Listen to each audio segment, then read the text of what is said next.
आज हम पढ़ने जा रहे हैं 822 MZ 2020 का अनसोल्ड क्वेश्चन पेपर का सेकंड पार्ट। पिछले वीडियो में हमने देखा था कि 3 से तीसरे खंड के हमने सभी क्वेश्चंस कर लिए थे। आज चौथे पार्ट को करने जा रहे हैं। इसका पहला सवाल है कि एक त्रिभुज है जिसके निर्देशांक जो है दिए हुए हैं और इसका हमें क्षेत्रफल ज्ञात करना है। तो जिसके निर्देशांक क्रम से a, b plus C, c, a plus B और b, c प्लस ए है। अतः त्रिभुज का क्षेत्रफल का जो फॉर्मूला होता है वो होता है 1/2 x1, y2 minus y3 plus x2 y3 minus y1 और प्लस x3 और ब्रैकेट y1 माइनस y2। इस तरह हम इसमें x1, y1, x2, y2 और x3, y3 की वैल्यू रख लेते हैं। और आप देखेंगे कि यहाँ से बहुत सी चीज़ें ऐसी हैं कि यहीं पे कट जाएंगी और कुछ यहाँ पे a और ये b माइनस सी बच जाएगा। यहाँ पे c a माइनस बी बचेगा और यहाँ पे b और c माइनस ए बच जाएगा। अब इन दोनों की इनकी आपस में मल्टीप्लाई कर लेंगे ब्रैकेट से, तो हमें ये जो पार्ट मिलेगा इसमें भी सारे जो टर्म्स हैं वो एक दूसरे से कैंसिल हो जाएंगे। तो फाइनली आपका आंसर आ जाएगा 1/2 मल्टीप्लाई 0 और 1/2 मल्टीप्लाई 0 का मतलब 0 और इसका जो यूनिट होता है, इसका मात्रक होता है वर्ग इकाई। सेकंड पार्ट देखते हैं इसका। खंड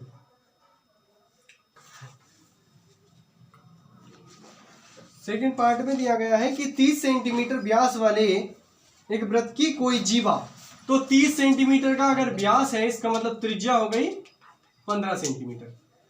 वो कह रहा 30 सेंटीमीटर व्यास वाले एक वृत्त की कोई जीवा केंद्र पर 60 डिग्री का कोण अंतरित करती है। तो जीवा है कोई जो केंद्र पर 60 डिग्री का कोण अंतरित कर रही है। अब ये भी त्रिज्या है, ये भी त्रिज्या है, अतः ये भी कितना होगा 15 सेंटीमीटर। और ये जो जीवा है ये 60 डिग्री का कोण अंतरित करती है केंद्र पर। तो कह रहा है कि संगत लघु वृत्तखंड का क्षेत्रफल ज्ञात कीजिए। संगत लघु वृत्तखंड होगा ये वाला, इसका क्षेत्रफल हमें निकालना है। तो देखिएगा सॉल्यूशन क्या करते हैं इसमें। अगर हमें संगत लघु वृत्तखंड का क्षेत्रफल चाहिए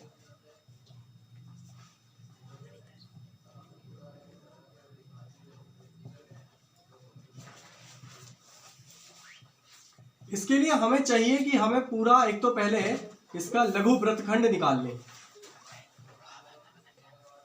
लघु त्रिज्याखंड निकाल लें। और लघु त्रिज्याखंड मतलब हो गया कि यहां से और ये सारा पार्ट और इस पार्ट से फिर हम इस त्रिभुज का क्षेत्रफल घटा दें तो हमारे पास ये शेडेड रीजन बच जाएगा।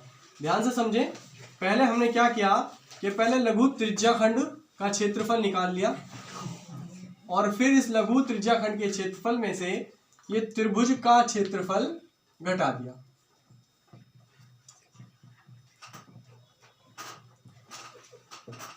तो लघु त्रिज्याखंड ये वाला हुआ जिसका फॉर्मूला होता है θ/360 πr²। और माइनस त्रिभुज का क्षेत्रफल होता है, तो ये एक तरह का समबाहु त्रिभुज है, समबाहु त्रिभुज का क्षेत्रफल। क्यों? क्योंकि देखिए ये 60 डिग्री है और बराबर त्रिज्याएं बराबर कोण अंतरित करती हैं, अतः ये भी 60 डिग्री होगा और ये भी 60 डिग्री होगा। इस प्रकार ये एक समबाहु त्रिभुज हो गया।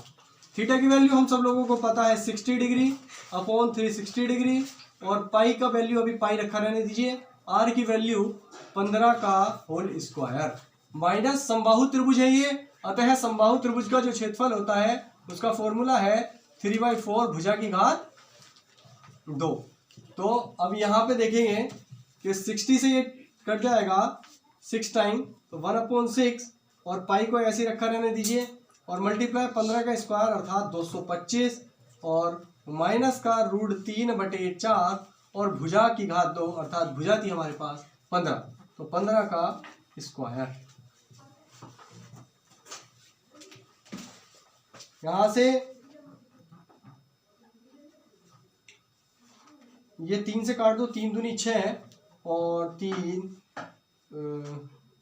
18 19 20 3 7 21 और 22 1 बच गया, 3 5 15 और इस तरह से ये हो जाएगा 75 π/2 माइनस इसको कर लेंगे सॉल्व। 15 का स्क्वायर 225 और 225 4 से कटेगा नहीं, तो 225 √3/4 एक बार आंसर चेक कर लेते हैं, उसी के अकॉर्डिंग इस क्वेश्चन को सॉल्व करेंगे। तो आंसर दिया हुआ है, इसका आंसर दशमलव में आ रहा है तो वैल्यू रखनी पड़ेगी। 75 पाई की वैल्यू रख देंगे हम। 75 गुणा 22 बटे, इसमें दिया हुआ है कि पाई की वैल्यू 3.14 प्रयोग करें। तो ये देख लेंगे हम, क्वेश्चन में ये दिया हुआ होगा कि पाई की वैल्यू 22/7 रखें कि 3.14। तो पाई की वैल्यू रखेंगे 3.14 बटे 2 और माइनस, इसमें √3 की वैल्यू भी दी हुई है 1.73, तो √3 की वैल्यू भी रख देंगे 225 गुणा 1.73 बटे 4। तो इसको हल कर लेंगे और इसका आंसर आ जाएगा 20.4375 सेंटीमीटर स्क्वायर।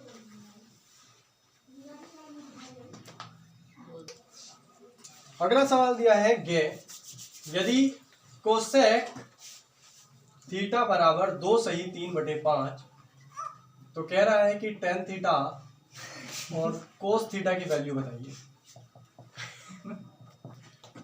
देखिए कोसेक थीटा बराबर दिया हुआ है 2 सही 3/5। इसको हम पहले तो भिन्न को दशांश और हर में परिवर्तित कर लेते हैं। 5 दूनी 10 और 3 13/5। दोबारा से देख लेंगे, 5 दूनी 10 और 3 13/5। और कोसेक थीटा को चाहे तो हम साइन थीटा भी लिख सकते हैं। साइन थीटा लिखें तो कोसेक साइन का अपोजिट होता है, अतः ये 13/5 की जगह हो जाएगा 5/13। अगर हम इसका डायग्राम बनाएं तो आप देखेंगे कि साइन थीटा होता है लंब बटे कर्ण के बराबर, अर्थात लंब की वैल्यू हो गई 5 और कर्ण की वैल्यू हो गई 30। पाइथागोरस प्रमेय इसमें प्रयोग करेंगे और पाइथागोरस प्रमेय के अनुसार हम बता सकते हैं कि इसका नाम डाल दीजिए ABC। मान लिया ये त्रिभुज है ABC, तो इस त्रिभुज में पाइथागोरस प्रमेय के अनुसार AC का अर्थात कर्ण का जो वर्ग होगा वो शेष दो भुजाओं के वर्ग के योग के बराबर होगा। अतः AC की वैल्यू 13 का स्क्वायर, AB की वैल्यू 5 का स्क्वायर प्लस BC की वैल्यू हमको फाइंड करनी है। तो ये आ जाएगा 169 is equal to 25 plus BC का होल स्क्वायर। यहाँ से BC का स्क्वायर इधर आ जाएगा और 169 माइनस 25 ये बच जाएगा 144 और ये आ जाएगी साइड आपकी 12, अर्थात BC बराबर आ गया 12। जब BC इसमें 12 आ गया है तो हम अन्य अनुपात भी बता सकते हैं। अन्य अनुपातों में हमें बतानी थी टेन थीटा की वैल्यू और कोस थीटा की वैल्यू। तो टेन थीटा सब जानते हैं, इसका एक छोटा सा ट्रिक फॉर्मूला भी है, लाल बटे KKA। तो इसके अकॉर्डिंग ये हो जाता है साइन, ये हो जाता है कोस, तो कोस हो गया आधार बटे कर्ण और टेन हो जाता है लंब बटे आधार, अर्थात लंब की वैल्यू हो गई 5 और आधार की वैल्यू हो गई 12, 5/12। इसी प्रकार आधार की वैल्यू देखें 12 और कर्ण की वैल्यू देखें 13। तो टेन थीटा और कोस थीटा की वैल्यू भी हमने फाइंड कर दी। तो अगला सवाल देखते हैं। अगला सवाल दिया है खंड इसका कि सिद्ध करें कि 3 + √2 एक अपरिमेय संख्या है।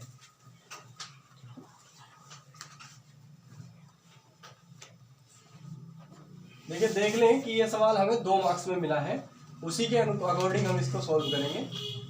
हम जानते हैं कि √2 एक अपरिमेय संख्या है, अतः अपरिमेय संख्याओं में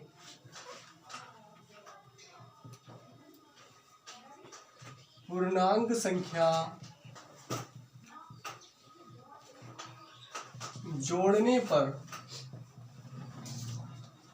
पूर्णांक संख्याओं से मतलब तात्पर्य यह है कि यहाँ पर संख्या आपकी प्लस में 1 2 3 4 अनंत तक कुछ भी और माइनस में 1 2 3 और अनंत तक कुछ भी हो सकती है। तो अतः अपरिमेय संख्याओं में पूर्णांक संख्या जोड़ने पर भी यह अपरिमेय ही रहती हैं।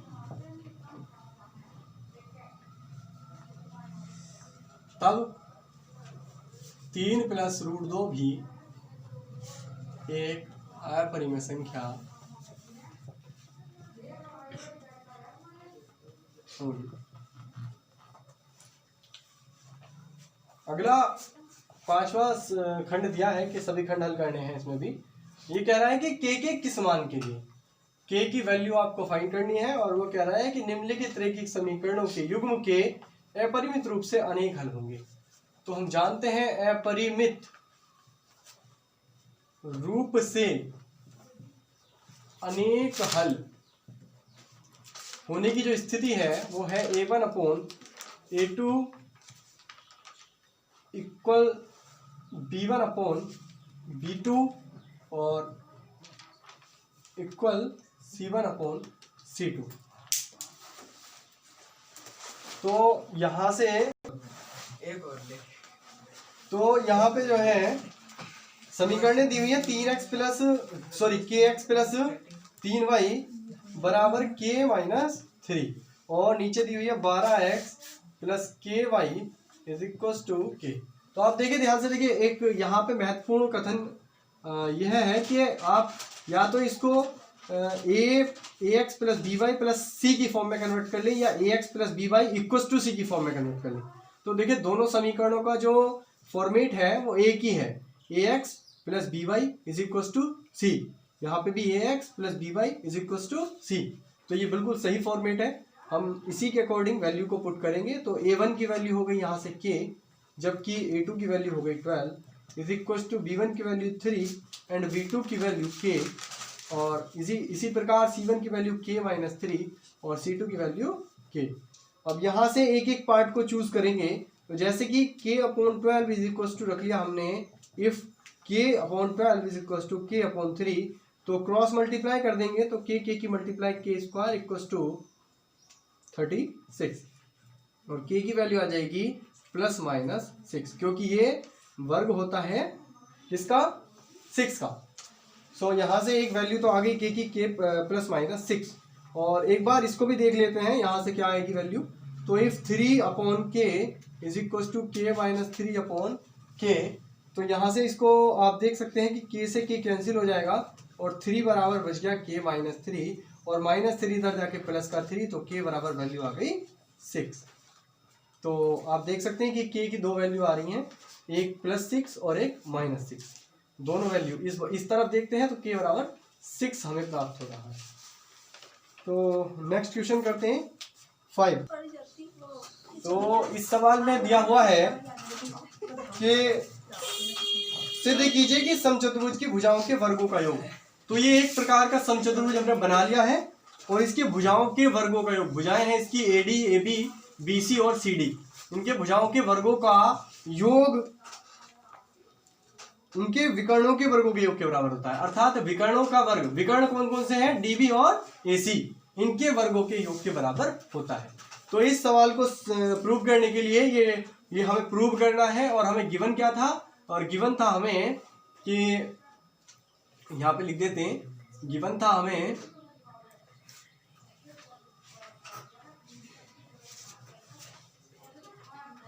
एक समचतुर्भुज ABCD है ना, एक समचतुर्भुज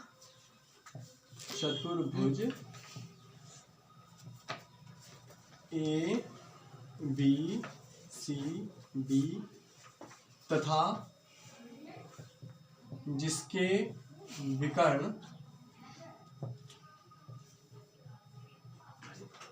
AC व DB है। तो ये दिया है, ये हमें सिद्ध करना है। कंस्ट्रक्शन इसमें है नहीं, इसलिए डायरेक्ट अब प्रूफ की ओर चलते हैं। तो प्रूव करने के लिए हम पहले त्रिभुज लेंगे ODC, त्रिभुज ODC में। तो आप एक बात ध्यान रखें कि समचतुर्भुज के जो विकर्ण हैं वो 90 डिग्री पे प्रतिच्छेद करते हैं, परस्पर 90 डिग्री पे प्रतिच्छेद करने के कारण यहाँ जो कोण बनेंगे वो सभी 90 डिग्री के होंगे। अतः जो त्रिभुज ODC लिया है ये हमने, ODC, ये एक प्रकार का क्या हो गया, त्रिभुज ODC समकोण त्रिभुज।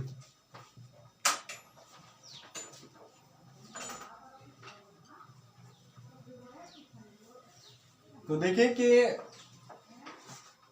अब ये जो समकोण के पास वाली भुजाएं होती हैं, ये एक हमारी इसमें से कर्ण एक हमारी आधार और एक हमारी लंब होती है, और अन्यथा जो अदर हमारी साइड है CD, ये हमारी कहलाती है कर्ण। इस प्रकार DC का जो स्क्वायर होगा वो OC के और OD के स्क्वायर के बराबर होगा। और इसी प्रकार हम अन्य त्रिभुजों में भी ले सकते हैं, तो लिख देंगे इसी प्रकार।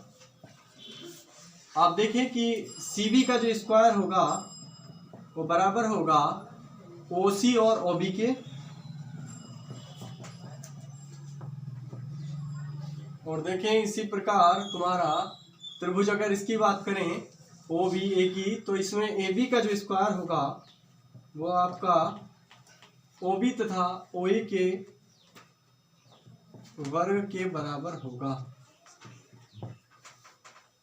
और तथा इसी प्रकार ODA त्रिभुज में जो AD का स्क्वायर होगा वो होगा OA तथा OD के वर्ग के बराबर।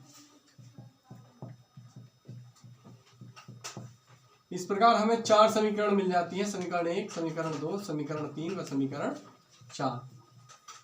समीकरण 1, 2, 3 व 4 को परस्पर जोड़ देते हैं तो हम प्राप्त करते हैं कि DC का स्क्वायर प्लस CB का स्क्वायर प्लस AB का स्क्वायर और प्लस AD का स्क्वायर बराबर, देखिए यहाँ पे OC 2 OC हो गए हैं, तो 2 OC का स्क्वायर प्लस यहाँ पे OD और OD 2 OD हो गए हैं, तो 2 OD का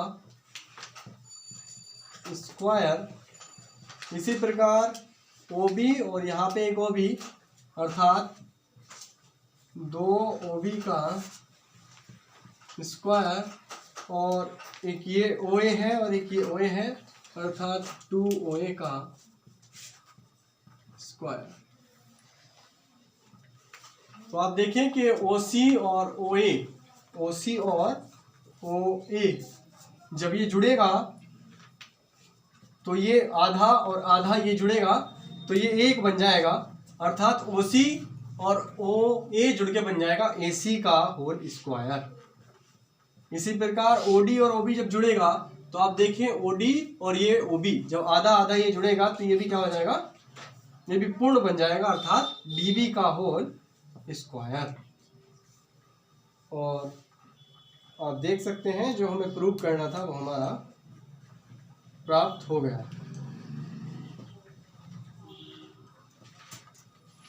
तो DC का स्क्वायर प्लस CB का स्क्वायर प्लस AB का स्क्वायर प्लस AD का स्क्वायर बराबर AC square plus DB square prove.